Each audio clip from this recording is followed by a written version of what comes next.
नमस्कार, मैं सलोनी चौहान। आप देख रहे हैं उल्टा चश्मा यूसी। अभी हम मौजूद है जदयू कार्यालय के बाहर, क्योंकि भैया जदयू कार्यालय में हलचल इस वक्त बढ़ी हुई है और कहा जा रहा है कि एनडीए के जितने भी दल है उनका आज पटना में मीटिंग चल रहा है। मीटिंग किस बात को लेकर, तो वही सवाल फिर से कि आखिरकार सीट शेयरिंग कब फाइनल होगा, क्योंकि अब तक कहा जा रहा था कि एनडीए में सब कुछ ठीक चल रहा है और सीट शेयरिंग भी फाइनल हो गया है। लेकिन फिर अचानक से निकल गई ये खबर आती है कि मांझी जी अलग तेवर दिखा रहे हैं और चिराग पासवान अलग तेवर दिखा रहे हैं, और जो सीट शेयरिंग का पूरा मामला है वो अब फंसता हुआ नजर आ रहा है। बिहार में चुनाव का बिगुल बज चुका है, चुनाव का शंखनाद हो चुका है, लेकिन अभी तक कुछ शुरू नहीं हुआ है। तो वो ना महागठबंधन में सीट शेयरिंग फाइनल हो रहा है, ना ही एनडीए में कुछ फाइनल होता हुआ दिख रहा है। बस इसी को लेकर जो एनडीए के तमाम दल है आज वो पटना में मीटिंग कर रहे हैं और इस मीटिंग में जो सीट शेयरिंग होगा उस पर विचार विमर्श और चिंतन मंथन किया जाएगा। इन सबके बीच जो चिराग पासवान है उनका ये कहना है कि उन्हें सम्मानजनक सीटें चाहिए। अब भैया सम्मानजनक सीटों से उनका क्या मतलब है, तो कह रहे हैं कि वो लगभग 40 से 45 सीटों का मांग कर रहे हैं और पूरा बखेड़ा इसी को लेकर फंसा हुआ है। उधर मांझी जी का भी ये कहना है कि उन्हें भी 15 से 20 सीटें चाहिए। तो यही पूरा खींचतान इस वक्त चल रहा है एनडीए में। इससे पहले जो चिराग पासवान है वो नाराज बताए जा रहे थे और उन्हें मनाने के लिए बीजेपी के जो प्रभारी है यानी धर्मेंद्र प्रधान और विनोद तावड़े वो दिल्ली भी पहुंचे थे। चिराग पासवान के आवास पर उनसे मुलाकात भी की गई थी, लेकिन कुछ बात बनती हुई दिखाई नहीं पड़ी, जिसके बाद आज चिराग पासवान पटना वापस लौट आए हैं। और जब एयरपोर्ट पे उनसे पूछा गया कि सीट शेयरिंग को लेकर क्या चल रहा है, पूरा मामला क्या अपडेट है, तो चिराग पासवान ने ये साफ साफ कह दिया कि अभी तक कुछ फाइनल नहीं है, बातचीत चल रही है।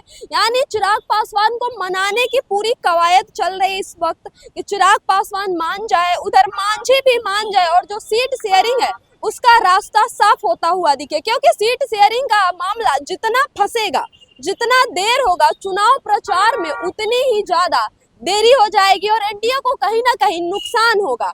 क्योंकि चुनाव में सिर्फ 1 महीने बचा हुआ है और 10 दिन के बाद जो पहले फेज का नॉमिनेशन होगा वो फाइल होना शुरू हो जाएगा। और अभी तक कहीं भी यही साफ नहीं दिख रहा है कि आखिरकार सीट शेयरिंग कब तक फाइनल होगा, किस पार्टी को कितनी सीटें दी जाएंगी, किस उम्मीदवार को टिकट मिलेगा, किस उम्मीदवार का टिकट कटेगा। इन सबके बीच मांझी जी ने भी अब तेवर दिखाते हुए ये कह दिया है कि अगर हमें सम्मानजनक सीटें नहीं मिली, एक्चुअली उनके पार्टी को ये चाहिए कि कुछ सीटें चाहिए जिसके बाद उन्हें मान्यता प्राप्त हो जाए एक राष्ट्रीय पार्टी की, तो वो चाहते हैं कि मान्यता प्राप्त होने जितना सीटें हमें दी जाए, नहीं तो हम इस बार चुनाव ही नहीं लड़ेंगे। मतलब मांझी ने अल्टीमेटम दे दिया है कि या तो आप मान्यता प्राप्त होने जितना हमें सीटें दी जाए, यानी 15 से 20 सीटों के बीच जो उनकी मांग है वो पूरी की जाए, नहीं तो इस बार वो चुनाव ही नहीं लड़ेंगे, विधानसभा के किसी भी सीट से चुनाव नहीं लड़ेंगे।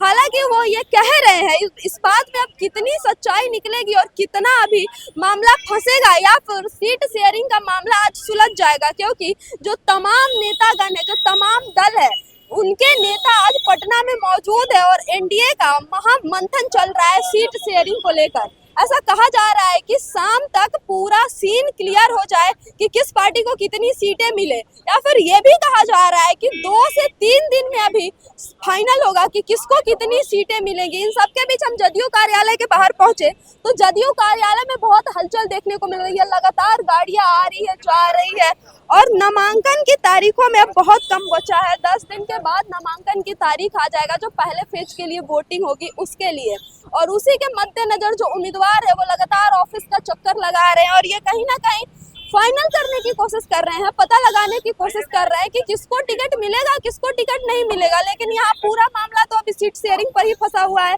सारा पेज अभी सीट शेयरिंग पर ही फंसा हुआ है और चुनाव में सिर्फ 1 महीने का वक्त बचा है।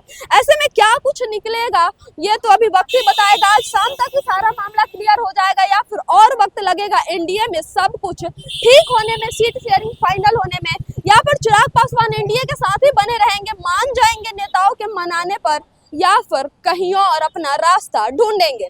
तमाम खबरों के लिए जुड़े रहिए उल्टा चश्मा यूसी के साथ। राजधानी पटना से मैं सलोनी चौहान, धन्यवाद।